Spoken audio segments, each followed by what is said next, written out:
5 NFL players who are ready for a breakout season in 2025. Subscribe if you're new, let's hop into it. Before we get into my top 5, I do have 3 honorable mentions. Those are going to be Laiatu Latu, Kool-Aid McKinstry, and Jaden Hicks. All 3 of these guys should have expanded roles from what they've had in previous seasons, especially Laiatu Latu, who now will probably be their starting edge rusher. Kool-Aid McKinstry will be that true cornerback 1, and then Jaden Hicks takes over the role of Justin Reed. They were heavily considered for this list. Ultimately, I did decide to just kind of leave them out. But we are going to begin with, at number 5, I have the linebacker from Green Bay, Edgerrin Cooper. Via PFF last year, Edgerrin Cooper had an overall grade of 84.0, a pass rush grade of 90.1, a run defense grade of 78.6, and a coverage grade of 73.5. He played a total of 489 snaps, had 52 solo tackles, 4 sacks, 1 forced fumble, and 17 tackles, assisted tackles as well. I expect this number of snaps to honestly almost double. Like, he had just under 500 last year. I expect him to be somewhere between 800 to 900 snaps.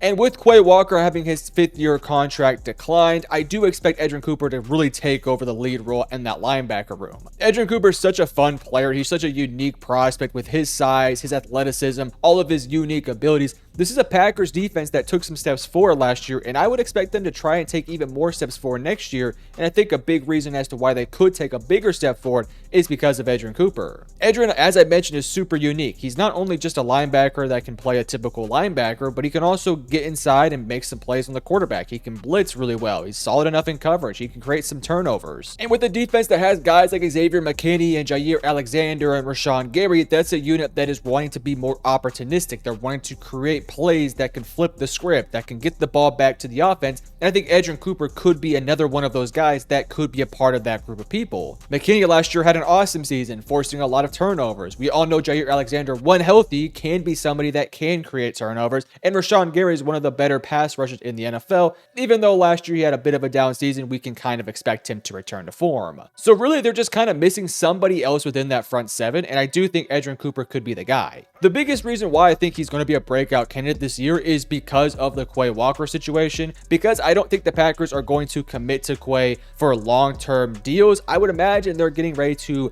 move off of Quay and get Edgerrin Cooper more playing time. So again, as I mentioned earlier, I expect his snap total to go from 400 to probably somewhere in the 700, 800s, maybe even 900s if they play that many snaps. And I think with that extra snap count, I do think Edgerrin Cooper could make the most of it. Now, these grades are exceptional, and I think given the sample size, we can expect it to take a slight dip next year, just because he was, I don't want to say protected last year, but he wasn't given necessarily the full arsenal of what he should be prepared for. So I think next year, with a bigger sample size of snaps, maybe we could see his overall grade dip a little bit, but I think he's an awesome player with a lot of potential. So last year, 84.0 overall grade. Wouldn't be surprised if next year he's like a 78 or an 80 or something along those lines, which, by the way, is totally fine. That's very normal for a linebacker to go from less than 500 snaps to all of a sudden going to a ton of snaps. For their grade to dip a little bit is very normal. I expect Edgerrin to be a Pro Bowl level player next year. I think he can get to that level, and I think for the future of his career, he's still incredibly young, only 23 years old. He's got everything in the toolbox to be a fantastic player. So I think Edgerrin Cooper will have an awesome role for this Packers defense next year.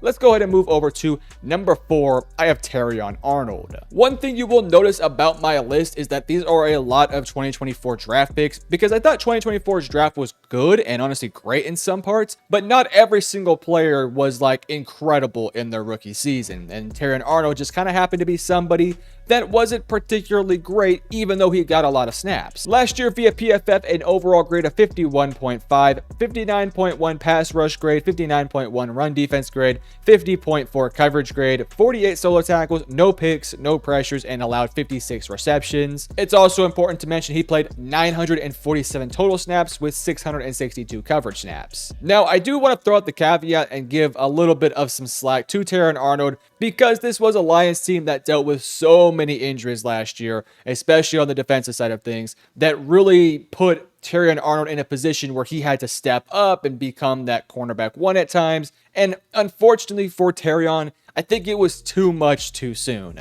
Coming into the season last year, I thought Terrion was in a great spot. The team around him was extremely talented, and all Terrion had to do was act like a cornerback 2 or 3, and he'd be totally fine. But then injuries happened, and then Arnold sooner or later became a massive part of this defense and just had to take a step forward when frankly he wasn't quite yet ready for it. It was a very up and down season for Arnold, and I thought as the season progressed he did get a little bit better and maybe a bit more consistent, but there were still a lot of mistakes he made. A lot of fouls, a lot of blown assignments, a lot of just messed up man coverage. It wasn't very pretty. But now as we enter into this new season, the Detroit Lions are stacked with talent. You bring in DJ Reed. You still have all the guys you had from last year. Yes, you lose Carlton Davis, but everyone else is basically back. This is one of the better units out there. And I think Terrion Arnold is not going to be in a situation where he has to elevate his game like he did last year and has to act like a cornerback one when he's not ready to get there quite yet. Terrion is very young. He's only 22 years of age. I think he's a super talented player, was drafted very high on the draft for a reason. I think there's a lot of things still left to go for Terrion as he develops to become potentially one day a true cornerback one. But I do think for right now, I expect him to have a bit of a breakout season next year, just simply because a lot of talented pieces are around him and he can kind of fill back into that role that he was probably, should have been in last year. He'll likely be considered a cornerback 2, maybe even a cornerback 3 sometimes, which I think is the right place for him to be at. He's somebody who should be given a lot of playing time as he develops, but he shouldn't have to be counted on to be the number one option on your secondary. Like, that shouldn't be the case for Terrion. So with a new roster around him that is still extremely talented, finally healthy, also Aiden Hutchinson coming back is also going to be a big deal. I do expect Arnold to take a nice step forward. Now, I don't think it's going to be a 51.5 overall grade to a 90.0 overall grade. I'm not expecting that. But what I do expect is for his overall grade to go from like a 51 to maybe like a high 60, low 70, which I think would be an awesome step up from last year. And then I think by 2026, 2027, we can start talking about Terrion Arnold really being seen as one of those great cornerbacks out there. If he can elevate his game every single year, gain something from this guy, do something different every single year, and continue to get better and better, Arnold will be an awesome player. He's just a great guy, great character, fits this Lions team and their identity so perfectly. So I have high hopes for Terrion Arnold. Just kind of has to be the case that he needs to, have talented pieces around him right now so that way he can succeed at the highest level next season and future years beyond. Moving over to number 3, I have Marvin Harrison Jr. Now, via PFF, he had an overall grade of 77.7, a receiving grade of 77.2, 114 targets, he had 62 receptions, 885 receiving yards, and 8 receiving touchdowns. It was a very bizarre season for Marvin Harrison Jr. Not necessarily because I thought he was terrible or anything like that. Those statistics are pretty solid, but given where our expectations were for Marv, where we all thought he'd instantly step in and be a top 10 caliber receiver, it was maybe a little bit disappointing to see him not have this incredible season. Now, I'll say this, I thought as the year went on, he got a little bit better, but it was still just very inconsistent. Last year only had 2 games with over 100 yards, multiple games where he had a lot of targets, but only like a handful of catches. For example, on December 1st versus Minnesota, he had 12 targets and only had 5 catches. And he had other games where he had 7 targets, only had 2 receptions, other games where he had 8 for 4, 6 for 2. Just a lot of games where it felt like the connection between Kyler and Marv wasn't quite there. Now, I think Marvin Harrison Jr.'s skill set, in a sense and in a way, didn't really match Kyler Murray last year. And I think that there was maybe an adjustment period for not only Marv, but also for Kyler and also this coaching staff to adjust to the play style of Marvin Harrison Jr. Marv is not a physical 50-50 ball winner type of guy. He's a very silky smooth finesse receiver, which is something that I don't think Kyler was quite yet ready for. When you look at a DeAndre Hopkins who spent a couple years in Arizona with Kyler Murray, he was somebody that could play with some finesse, but also could be very physical and win those 50-50 balls. And don't get me wrong, Marvin can do that sort of stuff. It's just that he's better equipped when he is better utilized as a finesse guy, as somebody where he can use his skills and he can use his shiftiness to create separation and win those fade balls and stuff like that. So it was a bit of an adjustment period. I felt like Kyler did not put him up for great success last year. And I also just think that Marvin Harrison Jr. could have done a better job himself. With that said, there was a lot of meat left on the bone. There were several plays where Marvin did create separation or had an opportunity to make a play, and either Kyler missed him or the play just wasn't somehow finished. It was just a bizarre season. And unlike the other players on this list, the situation around Marvin Harrison Jr. is actually not changed. The offensive line is basically the same. The running backs, the receivers are all the same for the Arizona Cardinals. The reason why I expect him to be a breakout candidate is because I think there's a lot of pressure on not just Kyler Murray, but also the Arizona Cardinals in general to make sure that Marvin Harrison Jr. works out. I don't think this is a franchise that can afford to, I don't want to say waste, but spend a super high pick on a receiver and not have them end up becoming a superstar. So I think this Cardinals team and this Cardinals offense specifically is going to try and do whatever it takes to figure out what they can do to get Marvin Harrison Jr. the football and what his skill set is best utilized in this offense. Because if they go out there and run the exact same offense they did last year, I don't think they're going to see a ton of success and a ton of improvement from Marv. And don't get me wrong, I do think Marv will get better even if the system doesn't change. Like at some point, he's going to be a 1,000-yard receiver. But our expectations for Marvin Harrison Jr. is to not just be a 1,000-yard receiver guy. It's to be 1,500, 1,400, Offensive Player of the Year, Pro Bowls, All-Pros. That is our expectations from Marv. And frankly, that is the potential and talent that Marv has. Like, he is that gifted of a receiver. So I think there's a lot on the line, not just for Marv, not just for Kyler, but just this Cardinals team in general, to get this Marvin Harrison Jr. pick 100% correct, utilize his skill set to the fullest. And I think they might be able to figure that out next year. A lot of pressure on a lot of different pieces for this Cardinals team. It's a very talented team that should probably be pushing for a playoff spot next year. And I think the biggest reason that this team could take a step forward is that Kyler and that Marvin Harrison Jr. connection actually clicking in 2025. But with that said, let's go ahead and move over to number 2. I have Drake Maye. Now, last year via PFF, a 70.1 overall grade, 64.9 passing grade, and 82.9 rushing grade. 338 passing attempts, 15 touchdowns, 2,276 passing yards, and 10 picks.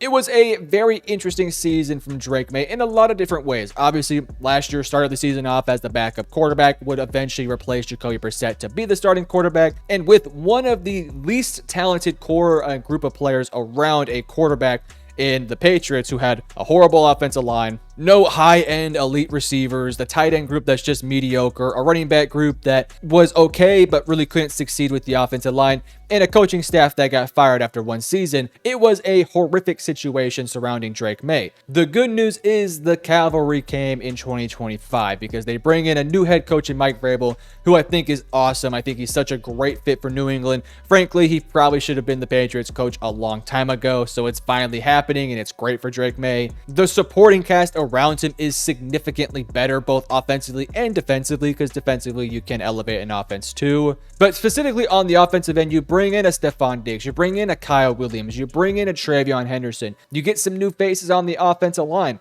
And even though I don't think this is the most talented offense out there in the league, it is significantly more talented than what it was last year. So with that said, Drake Maye has an opportunity here to look at what he did last year, and let's be honest, it wasn't a horrific year from Drake Maye by no means last year. Like, he, again, with the least talented group of players around him, actually kind of had a fine season. Like, yes, he made a lot of boneheaded mistakes, some simple issues that he had with mechanics and just making some bad plays. It happens. He's a rookie. He's development rookie at that. So I'm not too worried about what I saw last year. In fact, I'm actually kind of impressed with what he did last year, and I'm very excited to see what he can do this upcoming season with so much more talent around him. Now, what is my expectation for Drake Maye? Well, first expectation is that he should play every single game and be the starting quarterback, whether he succeeds or not. Like, even if he struggles throughout the season, this Patriots team should be willing to ride or die with Drake Maye for the next 2 to 3 seasons. But I don't really expect him to struggle. As long as he can go from how he was last year and take steps forward, he's going to be fine. My expectations for Drake Maye is for him to probably be 3,800 passing yards, maybe a little bit less than that, 20 to 30 touchdowns and 10 to 15 picks. Like, if he has that type of season, that is a borderline Pro Bowl player. And with this Patriots team getting better and what we can expect to get better from next year and years beyond, we can only expect Drake Maye to elevate his game over and over and over again to where potentially in 2026 or 2027, we're talking about Drake Maye being in the conversation of like a top 15 quarterback. Hell, if he has those statistics that I just mentioned earlier, the 3,800 passing yards, 20 to 30 touchdowns, 10 to 15 picks, that is already kind of bordering on a top 15 quarterback as that. So very good stuff coming for Drake Maye. The team around him is so much better. More specifically, the coaching staff have around him is veterans. They know what they're doing, and it's not some young guy like Gerard Mayo who's stepping in there and frankly was a bit in over his head. He gets guys who have been there, done that, and can really support Drake Maye and his efforts to become a better quarterback. So I expect big things for Drake Maye, but he's not my number one, because at number one, another 2024 quarterback, I got Caleb Williams. Now, real quick, I do want to say you could definitely throw in a Michael Penix Jr. You could also throw in a JJ McCarthy. A few reasons why I did not throw them in here is, one, because we just haven't seen them play a lot of football snaps, so they could have been great last year. It's really hard to say they would have had a breakout season, specifically for JJ McCarthy, when he never played a single actual regular season snap. And for Penix, he only played like 3 games, so it's really hard to say that if they're going to break out next year when there's really nothing to break out from. They didn't really play much last year. Whereas for everyone on this list, they actually did play, and so they have actually something to improve upon. For Caleb Williams specifically, last year was definitely a bizarre season. Via PFF, he had an overall grade of 67.6, a passing grade of 63.5, and a rushing grade of 80.4.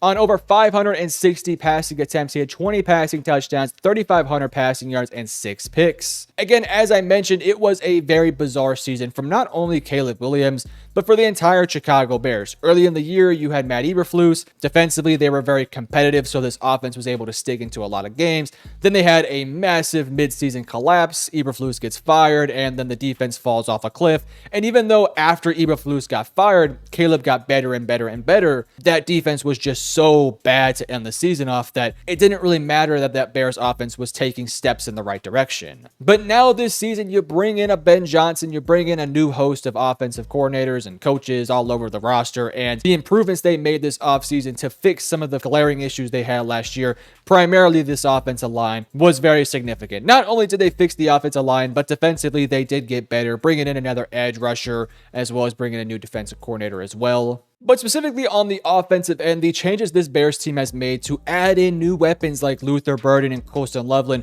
to an offense that already had DJ and Rome and DeAndre Swift, not to mention Cole Kmet, was pretty nasty. Then you also add all the additions to this offensive line, primarily within the interior, to make this offensive line go from being probably the worst or second worst unit last year to potentially being like a top 15 unit, was such a massive overhaul for this offense. Now, specifically for Caleb Williams, as I mentioned, it felt like as the year went on, he got a little bit better, but I think I would be wrong to say that I was impressed with Caleb in his rookie season. He was fine and he made a lot of nice plays, but he also at times just didn't look incredible. He took a lot of sacks last year. Some were his fault, some were not his fault. I think a lot of the issues we saw from Caleb weren't necessarily his fault, but we also do have to put some of the blame on him.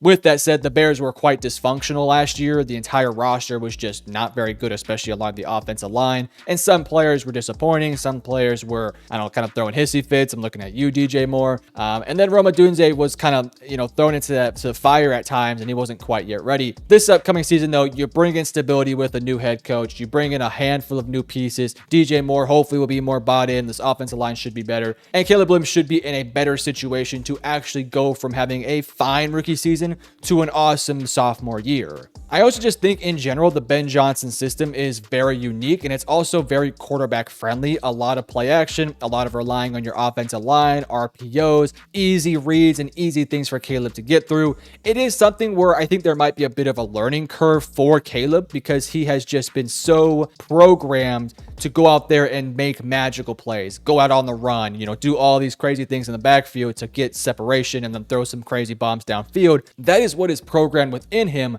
but he is going to have to learn to play with significant timing, play with anticipation, rhythm, tempo. And I think once he does get that, we can expect Caleb Williams to really get going. So my true expectations for Caleb in 2025 is that I think weeks 1 through 4, he'll look very similar to what we saw last year, where it's still taking him some time, but he's getting better every single week. And I think by like week 5 to around 7, somewhere along those lines, we can expect Caleb to actually start to get into a rhythm, to really understand Ben Johnson's system in live game action. And I expect him to have a really good end of season next year. That Bears team is very talented with a great set of new young coaches, so I'm very excited for this team. I think statistically speaking, my expectations is for him to take a step forward from last year. Thinking somewhere along the lines of 38 to 4,000 passing yards. He had 35 last year, so that was pretty impressive. 20 passing touchdowns last year. I'm expecting that number to get to more like 28 to 30. And picks, if he can keep them below 10, you'll definitely take that. So I'm looking forward to Caleb Williams, but you guys let me know in the comment section below which player do you think will have a breakout season in 2024. Subscribe if you're new and enjoyed the video. Love you guys. Peace.